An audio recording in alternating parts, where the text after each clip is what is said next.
rapport and the chemistry that they have together and the back and forth. It's really funny. It's kind of this action comedy in the vein of almost like a Beverly Hills Cop movie. I watched that last year for the first time because I had heard there was a Blank Check episode with Paul Scheer on where he had come on and recommended the movie and they were talking about it. So I sought it out and watched it last year, but I just rewatched it again the other night and had a blast. So I want to recommend that one. I think it's rotating on Cinemax right now. You should be able to find it there. Tragedy Macbeth you can find on Apple TV. That's how you watched it? That's how I watch it, yeah. I wanted to see it in the theater, but that was like right when COVID was surging again, and I didn't think that it was worth it. But I watched it last night. It's my double feature with Raising Arizona. Awesome. My Coen Brothers double feature for the night. All right, so I just have one. It's a little film called Burying the Ex. Have you heard about it? I think so. It's with Anton Yelchin, R.A.P., and Alexandra Daddario from True Detective Season 1, and she's done a bunch of stuff now, but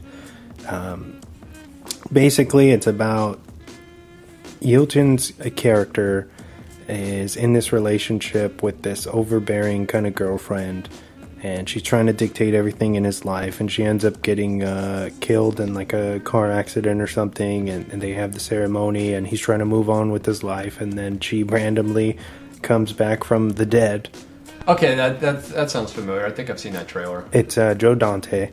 Okay. Oh, awesome. Yeah. It sounds exactly how it is, like super over the top, obnoxious, but very, very fun if you like that style of movie. It gets pretty like, it's very campy, but then like it's over the top kind of gore, like with the Raimi style, which, you know, is very, very fun. But Burying the Ex, I don't think it's streaming anywhere, but pay a couple bucks, get it on Prime, check it out. Burying the Ex, very good. Anton Yelchin forever. 5, 4, 3, 2, 1. And now for the movie focus of the week. So this week we're talking about Raising Arizona. It's PG-13. It's from 1987. It's a dramedy.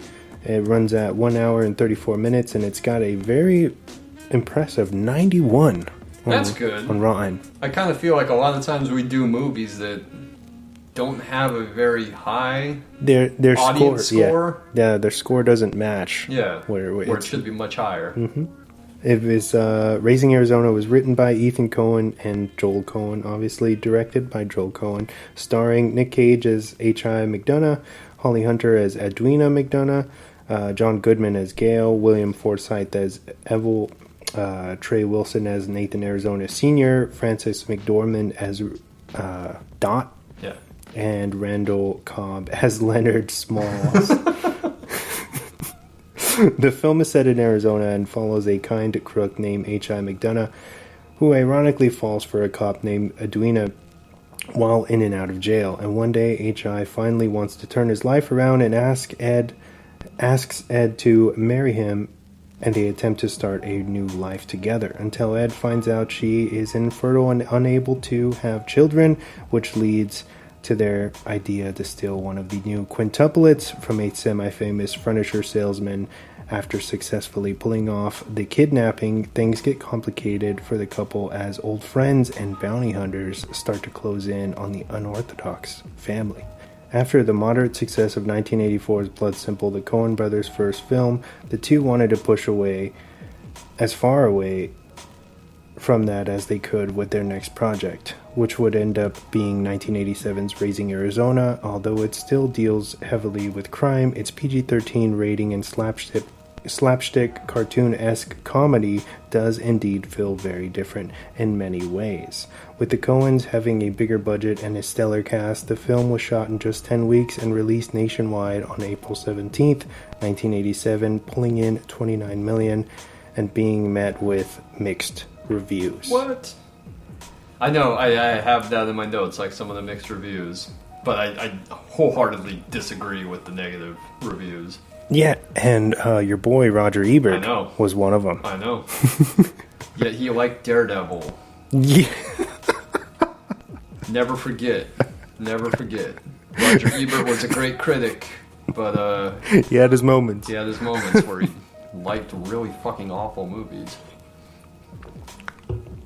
That's funny. You had to pull that one out. That's one I'll never forget. He's like 2 big thumbs up. Yeah. I'll never forget that he loved Daredevil. What a piece of shit movie. Oh, man. So, opening up the floor to you, when did you first see this movie, and what is your connection with it, besides it being a Coen Brothers movie? I first saw it like on HBO like in the late 80s. That's where I remember watching it. I probably saw it shortly after it came out, or at least once it hit HBO, so probably 6 months to a year after its theatrical debut. But I remember watching it a bunch on HBO when I was younger, and just always loving it. And because it's really funny, it's also got a lot of heartfelt scenes in it. I love Holly Hunter and Nick Cage in it. Goodman is great. Oh, yes. And him and William Forsythe are hilarious in it. And just like the crazy Leonard Smalls stuff has always been really hilarious to me. It was, it's funny because it's like Cage or McDonough kind of imagines him as like what would be like the scariest villain that could be coming after. Yeah, he almost conjures him from his imagination. Yeah, and he looks like straight out of like Mad Max, like the Road Warrior or something. He's got like all the little trinkets and flair on his double-barreled shotguns. Yeah, the 2 double-barreled shotguns, the grenades. And then when he's just riding, there's just like fire for no reason. Yeah, he like there's like an explosion, and all of a sudden he like comes riding out of the explosion. Oh man, I mean, we've had this talk plenty of times before, how it's really hard for me to kind of put my finger on what's my favorite Coen Brothers film, because there's just so many good ones. Yeah, their hit to miss ratio is extremely high. And even in most of their misses, there's always something that I do enjoy from that movie, if not the movie itself overall. But this has always been probably one of my maybe top 5 to 7 of their films, just because I love it. We teased it saying that it was one of the early comedies from them. A decade later, they do another landmark comedy with the Big Lebowski. 2000, right? Big Lebowski was like 98, like early 98, probably. I think it was supposed to come out like late 97, and it got held over for a month or two, and came out like either February or March of 98. But they always, and even about a decade after that, they have Burn After Reading, which is fantastic too. And they have some lesser comedies in between, but I think that they kind of do like one defining comedy a decade, and this was their first. And it's one of my favorites in a sea of a ton of great movies that they've done. You said it's like one of their defining comedies. What about the film makes it stand out to you as far as what kind of comedy they're presenting in the film, if that makes sense? I mean, you said it kind of in the write-up, like the screwball comedy that could be, from the the 40s, except it's a bit more stylized. It's obviously there's some modern touches to it, but just almost the hysterical performances from, I don't mean hysterical like funny, which I obviously do as well, but like the hysterical, like kind of over the top performances from both Hunter and Cage, where she, after they get the baby, and she's just like looking at the baby and holding him, and just kind of like crying, going like so nuts. Oh, I just love him so much. Or when, H.I. goes to get the baby, and he kind of chickens out, and he leaves. And he's like, the baby was just sitting there crying, and and then she's like, Holly's like, oh, well, that's what babies do. Babies cry. Go get me the baby. Doesn't she kind of like roll the window up on him too? Yeah, like, you can't come back until you bring me a baby, pretty much. And even that scene where he's in the room, like trying to get the babies, is very much like a screwball scene, because he keeps taking the babies out of the crib and setting them down, and then each one is kind of going off on their own, doing their own thing. And then their parents are kind of bad parents, because they know something's off for a very long time, and they don't want to go upstairs. It's ridiculous how long they sit there, and they're like, oh, it sounds like something's going on upstairs. We should check on the babies. They sit there for like another 10 minutes. Looking up at the ceiling. Anything could have happened in that time. But it's a lot of those touches to it. It's even like Nick Cage's hair. Oh yeah, it's constantly changing. It's like very wacky most of the movie. I think I read in my notes, like, the crazier shit happens, like the crazier Terry gets. Yeah.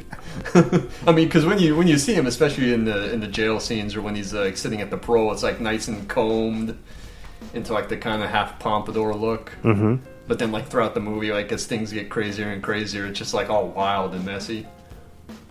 Yeah, when I think of this movie, I feel like that's Cage's hair is a standout. Yeah. Because, in his like weirdo Hawaiian shirts or whatever those are. Did you notice the little detail, like when they first get married, his side, all of the guys have those weird like button-up shirts, like the Hawaiian shirts. Yeah. And her side are like all cops. Oh man, I think that because both Hunter and Cage have like another breakout movie this same year. Mm-hmm. Nick Cage has Moonstruck, which is probably what really brings him into more mainstream movies. And Holly Hunter, giving the shout out to William Hurt as well, who just died not too long ago, has Broadcast News that same year, which is probably one of her big breakout movies. By the way, watch Broadcast News; it's great. Let's get into the history of the Coen Brothers at this point in time. Okay. Like, because they're coming off of their debut, which was very small, but also pretty well received and acclaimed, and that's Blood Simple, which is a really great neo-noir with Frances McDormand and John Getz, Dan Hedaya. Emmett Walsh, who was great as like a real sleazy private eye, mm-hmm. like a real scary kind of villain private eye. And he has like a cameo in this movie. He's H.I.'s buddy at the factory that's like telling him the story in the very beginning. So they're coming off of Blood Simple, which is 1984. Like you said, they kind of wanted to do something totally different because Blood Simple is real dark, real violent. But at this point in time, both the Coen Brothers, Frances McDormand, I don't know when she married Joel. I don't know if they were married already. Because she's obviously in Blood Simple. They might have met on Blood Simple. I'd have to look up to see when exactly they got married. But she goes back because she was a roommate with Holly Hunter. So that they already knew her. Mm-hmm. And another connection is they're buddies with Sam Raimi. And they had done work on Evil Dead and done work on his follow-up to Evil Dead, which was Crime Wave, which I'm really excited to go back and revisit. I haven't seen that since the late 80s as well. They also use his trademark shot throughout Raising Arizona, right? Yeah. If you haven't seen any of the Coen Brothers' first three films, Blood Simple, Raising Arizona, and Miller's Crossing, we've talked about them before because Barry Sonnenfeld is their cinematographer for those first three movies.